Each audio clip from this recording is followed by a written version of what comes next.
Bonjour. Bienvenue Alison. Merci. Alors Alison, on est ravis de vous accueillir pour ce format TEDx un petit peu modifié. On est toujours adepte au changement, bien entendu, parce que c'est plus convivial, parce que c'est plus rassurant, parce que c'est plus tout simplement innovant, on pourrait dire. Alison Cavaillé, expliquez-nous qui êtes-vous?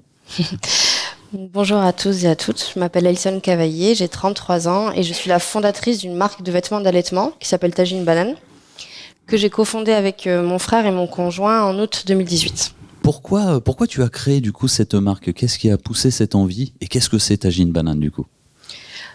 Tajine Banane, ce sont des vêtements, la spécificité classique, ce sont des vêtements qui s'ouvrent sur les côtés avec des zips ou des pressions et qui permettent en fait à la maman allaitante de pouvoir allaiter partout tout le temps, comme elle le veut, en étant habillée dans son dressing habituel. Donc ça, c'est vraiment le b.a.-ba de la marque, c'est ça. Et du coup, d'où t'es venue cette idée justement d'aller sur les fringues d'allaitement, désolé. Ouais. Oui, c'est fringues d'allaitement. Oui, ça se dit. Tout simplement parce que j'en ai eu besoin. Donc moi j'ai 3 enfants, j'ai allaité les 2 premiers plus ou moins longtemps. Bon voilà, j'ai eu mes expériences d'allaitement. J'ai découvert le fait d'allaiter en plein été ou en plein hiver. Quand on allaite un enfant, c'est pas comme un biberon. Pour celles et ceux qui ne le savent pas, il n'y a pas vraiment de régularité. Il faut mettre au sein et parfois c'est plusieurs fois dans la journée. Donc à partir du moment où on passe sa journée à relever son t-shirt, son pull, etc., ça devient un peu compliqué. Donc on se rend compte qu'on tourne toujours avec les mêmes fringues et qu'on porte toujours les mêmes choses, des fringues qui sont pratiques. À la naissance du 3e, moi j'ai eu une grossesse en bref assez compliquée. J'ai fait des grosses complications au moment de l'accouchement. Donc quand je suis sortie de l'hôpital, j'avais des pansements sur le ventre et on était en plein hiver. Donc un petit peu difficile de m'imaginer lever mon pull comme je l'avais fait pour ses frères et sœurs. Et là, ce que j'ai fait à ce moment-là, c'est que j'ai pris un t-shirt à mon mec et j'ai mis 2 coups de ciseaux. J'ai pris un gros gilet et en fait j'allaitais avec un t-shirt troué, toujours le même, mais c'était mon t-shirt. Et au bout d'1 semaine, 2 semaines, 3 semaines, je me suis dit quand même c'est fou que ce soit sur les réseaux sociaux parce que j'étais déjà à l'époque assez friande des réseaux sociaux, même si j'avais pas du tout de communauté ni rien du tout. Et je me suis dit c'est fou, on parle beaucoup de mère, on parle beaucoup de maternité, on commence un peu à libérer la parole, mais personne ou très peu de gens parlent de l'allaitement, alors que ça concerne énormément de femmes. Je me sentais pas représentée. Niveau fringues, c'était catastrophique. Donc je me suis dit, bon, ces t-shirts dans lesquels j'ai fait des trous, serait peut-être cool d'en faire quelque chose d'un peu moins moche, un petit peu plus travaillé. Et là, j'ai fait appel à une couturière et ça m'a coûté les yeux de la tête parce que je savais pas coudre, donc ça a pris du temps. Et quand ce proto est arrivé, je me suis retrouvée avec un t-shirt qui coûtait 1000 balles. Et je me suis dit, je vais peut-être essayer de me rembourser au moins cet argent-là. Et j'ai cherché une usine et j'en ai trouvé une au Portugal. Et cette usine m'a dit, OK, on te fait ton t-shirt, mais par contre, on t'en fait 200.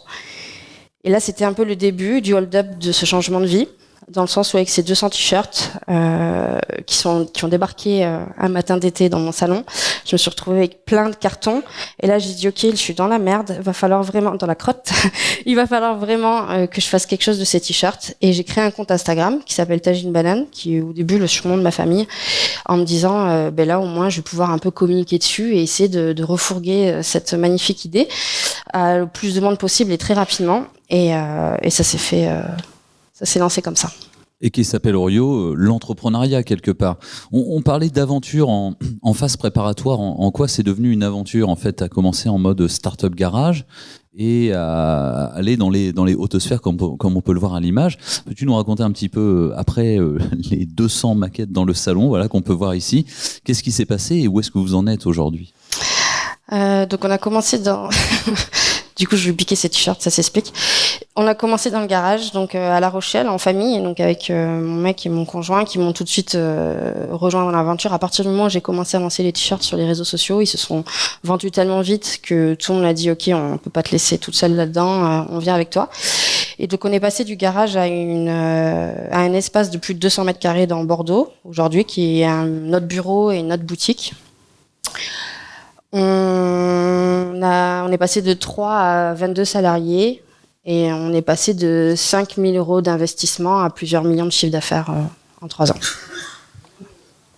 Alors, je pense qu'on peut applaudir quand même, c'est pas mal.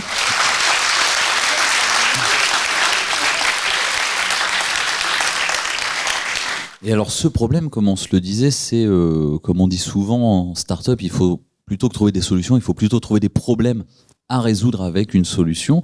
Tu l'as ressenti en étant toi-même maman, en ayant ce besoin d'allaiter. Du coup, peux-tu nous parler de ton parcours plus globalement ? Oui, moi et c'est ce qui a fait que ça a été difficile d'accepter cette invitation, parce que le syndrome d'imposteur, tout ça. Moi, j'ai été maman très tôt. J'ai été maman de mon premier garçon à 18 ans. Donc à 18 ans, quand on est maman, c'est souvent la galère, il faut dire les mots. Et ça l'a été pour moi, si bien que ça a signé la fin de mon parcours scolaire, puisque j'ai décidé d'abandonner l'école quelques mois avant le bac. Donc j'ai quitté l'école. Quelques années plus tard, j'ai eu la chance d'avoir sa petite sœur, mais on était toujours dans la galère. J'ai connu tous les petits jobs, casquettes, frites et compagnie. Et voilà, j'ai fait mon parcours comme ça. J'ai fait une école d'aide-soignante parce que j'avais besoin d'aider les autres. C'était ce qui me motivait. Et en fait, grâce à cette école d'aide-soignante, je me suis totalement épanouie, et j'ai fait ça pendant quelques années, jusqu'à ce que j'ai mon 3e enfant et que je sois en congé maternité et que je crée Tagine Banane. Donc ça n'a strictement aucun sens. Donc pour toutes les personnes qui se posent des questions, j'ai entendu Charlotte tout à l'heure sur les trous dans leur CV et compagnie. Niveau trous dans le CV, j'ai quelques notions. Donc on arrive toujours en fait à puiser de nos expériences professionnelles des enseignements. Et particulièrement, par exemple, dans l'école d'aide-soignante, ce qui m'a... Une des clés que je retiens le plus de cette profession, c'est l'art de communiquer, même si aujourd'hui je suis stressée, dans le sens où quand on communique avec des patients, on communique avec des personnes, on communique avec des femmes, des hommes, des personnes âgées, des personnes en situation de vulnérabilité, des gens malades, des gens mourants. Donc à partir du moment où tu arrives avec le ton de ta voix, tes gestes et juste la manière... juste avec toi-même, à rentrer en contact avec des personnes dans ces situations difficiles, en vrai, tu peux communiquer avec tout le monde. Et ça, je m'en suis rendu compte parce que, en ayant la marque, j'ai créé ce fameux compte Insta dans mon lit, sans aucune notion. Sur mon compte perso, j'avais à peine 200 abonnés. Donc, quand on a 200 abonnés, on les connaît. Ce sont nos amis. Ce sont des gens qu'on sait très bien qui c'est. Et du jour au lendemain, j'ai créé ce compte et sans aucune publicité, sans rien du tout. On est passé de 0 à 163 000 abonnés. Et ce que ça veut dire par là, derrière ces chiffres, c'est qu'on a réussi à fédérer une communauté. Et pour fédérer une communauté, je pense qu'il faut parler vrai. Voilà. Et c'est, je pense, très sincèrement, juste mon taf d'aide-soignante qui m'a appris à parler vrai. Voilà. Comme quoi, une reconversion, un trou dans le CV, ça aide au changement, à faire quelque chose qui nous correspond plus. Ça a été une période qui t'a permis de changer, d'évoluer en fait. C'est une période qui t'apprend énormément sur toi-même. Et en fait, tu te rends compte que de toutes tes périodes, de tous ces trous de CV, et il y en a un autre qui est assez énorme dans un trou de CV, en général, dans la vie d'une femme, c'est la maternité. Quand on dit congé maternité, ça n'a rien de congé. Et en fait, tout ce temps qu'on passe avec nos enfants, c'est du temps qui t'apprend à gérer des conflits, qui t'apprend à gérer des budgets, qui t'apprend à pas dormir, à pas compter tes heures, à donner sans compter. Et je pense que c'est juste exactement la même chose qu'on vit quand on est entrepreneur. Donc finalement, d'avoir eu 3 enfants, d'avoir fait cette école et d'être entre guillemets une nana sans bac, tout ce que tu apprends sur dans l'école de la vie, t'arrives après l'entrepreneuriat, c'est facile. Genre c'est fluide. Et finalement, le syndrome de l'imposteur, il a plus trop lieu d'être finalement. Ça, il est quand même bien là. Ça, j'ai pas encore trouvé la clé. Et je t'ai pas enchaîné avec cette slide justement. C'est quand même assez beau de partir de peut-être une situation personnelle chaotique, si tu me permets l'usage de ce mot. Arriver à une belle équipe souriante comme ça. Donc moi, j'aimerais bien tous les noms et prénoms là tout de suite de tout le monde. C'est vrai ? Non, je rigole. Non, parce que je les connais pas. Oui, je les aime beaucoup. C'est mon équipe. Ils sont géniales. Oui, c'est chouette. Qu'est-ce que ça t'inspire de voir ça, quoi. La petite fille, j'allais dire, de 17 ans qui apprend qu'elle est enceinte, qui voit ça maintenant. Qu'est-ce que ça t'inspire ? C'est pour toutes les jeunes filles comme moi que je me force. Parce que même si je prends du plaisir avec vous, j'en prends pas de ouf, dans le sens où c'est compliqué pour moi.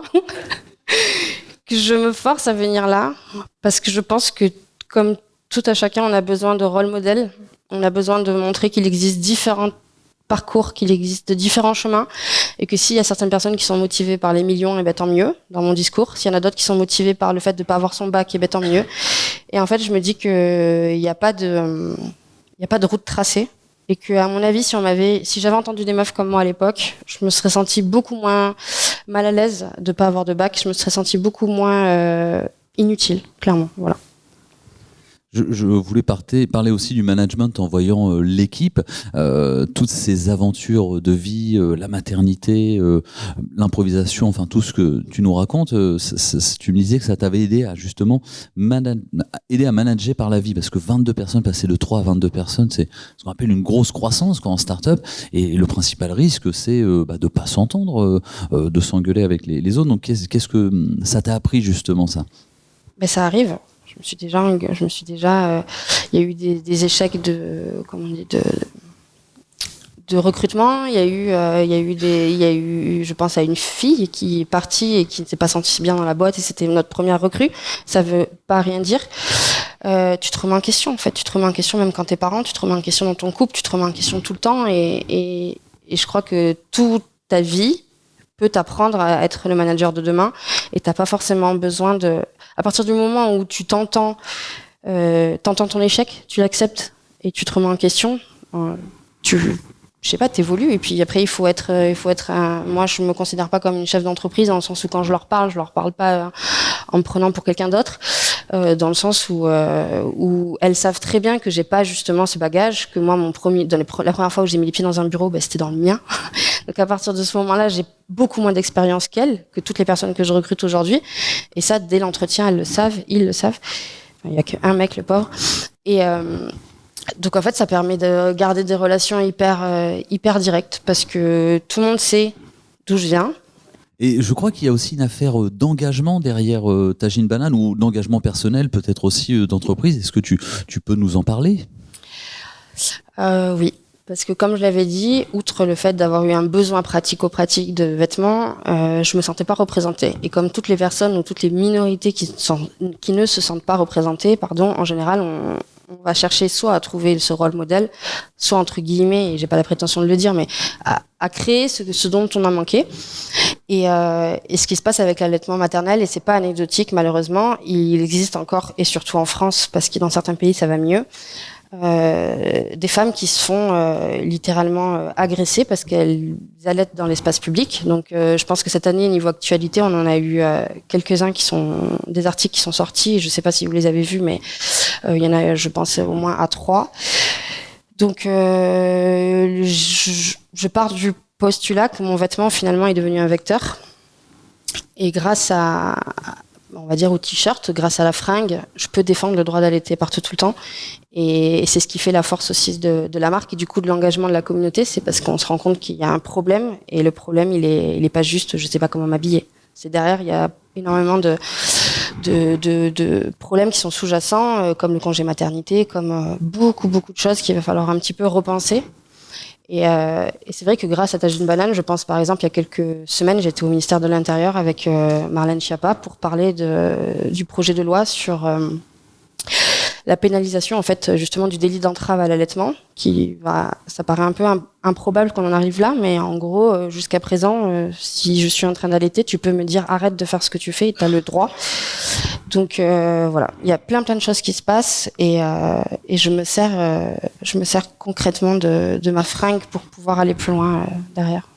Ce qui parle aussi aux salariés, c'est important de ne pas faire des fringues d'allaitement pour faire des fringues d'allaitement. C'est aussi des fringues d'allaitement pour le changement de société. C'est une des premières choses qu'en général les gens nous disent en entretien. Souvent, les filles qui postulent chez moi nous suivent, ou ont entendu parler de nous, ou même ont été clientes. Ça arrive très très souvent. Et c'est ce qui les motive en fait. C'est ce qui motive à avoir une entreprise à mission. Tu sais que tu fais du textile. En plus, le textile, on a parlé d'écologie, on a parlé de pollution. On va pas revenir là-dessus, mais c'est pas ouf. Du coup, à partir du moment où, même moi la première, vu que ce n'est pas mon métier, j'ai jamais rêvé ni d'avoir une boîte, ni je suis pas styliste, c'est pas du tout. Enfin, franchement, à la limite, je pense le nombre de fois où je vais dans un magasin de fringues par an, ça se compte sur les doigts d'une main. Je suis pas du tout ce que je suis en train de faire aujourd'hui. Donc, je pense que si j'avais pas un but et un leitmotiv derrière, on n'en serait pas là, je serais en train de discuter avec vous, et les gens qui me rejoignent, c'est pareil. Et en même temps, qui peut prédire l'avenir ? Personne, et surtout pas un professeur de mathématiques, je crois, pour cette dernière slide conclusive. Oui, c'est très fort. Du coup, oui, quelle anecdote. Quand j'avais 14 ans, donc j'étais au collège et j'avais un petit copain qui s'appelait Nicolas. Et en fait, Nicolas, à la récréation, on s'embrasse. Et au moment où on s'embrasse, juste derrière son dos, genre je vois mon prof de maths passer. Et il me voit, je vois que je le vois. Enfin, petit moment malaisant. Et je me dis bon, c'est pas grave, j'ai 14 ans. Et là, le cours d'après la récréation, c'est un cours de maths. Je monte en classe. Mon prof m'attend en tournant, me dit oui, bon, correction du devoir. Tu pars au tableau, sachant que j'avais 2 de moyenne à l'époque en mathématiques. Donc clairement, tu sais très bien que je vais pas faire grand-chose dans la correction, si ce n'est m'humilier un petit peu. Du coup, je passe au tableau. Les minutes sont très très très très longues. Bien sûr, je ne donne aucune réponse. Et une fois que la classe est bien foutue de moi, il me dit c'est bon, tu peux retourner à ta place. Et là, je marche. Au moment où je passe devant lui, il me dit tu sais où, Alison, je vais te dire quelque chose. Tu sais où les filles comme toi, elles finissent ? Là, il y a eu un blanc. J'ai senti la patate. Et je lui dis non. Et là, il me dit sur un trottoir. Et en fait, par rapport à cette anecdote, ce qui était important pour moi de vous dire, c'est qu'au fond, le mec n'avait pas tort, parce que quelques années plus tard, et il y a quelques semaines, j'ai réellement investi les trottoirs de Paris, avec plus de 5000 affiches, pour protéger le droit d'allaiter partout tout le temps. Et la seule chose que j'avais envie de finir, c'était simplement de vous dire que quel que soit votre parcours scolaire, que vous ayez le bac ou pas, même si ici il y en a pas mal qui l'ont déjà depuis longtemps, que vous soyez encore chez vos parents ou que vous soyez vous-même parents, je vous souhaite, mais concrètement, de finir votre vie aussi mal que moi sur un trottoir, à défendre ce qui est important pour vous. Merci.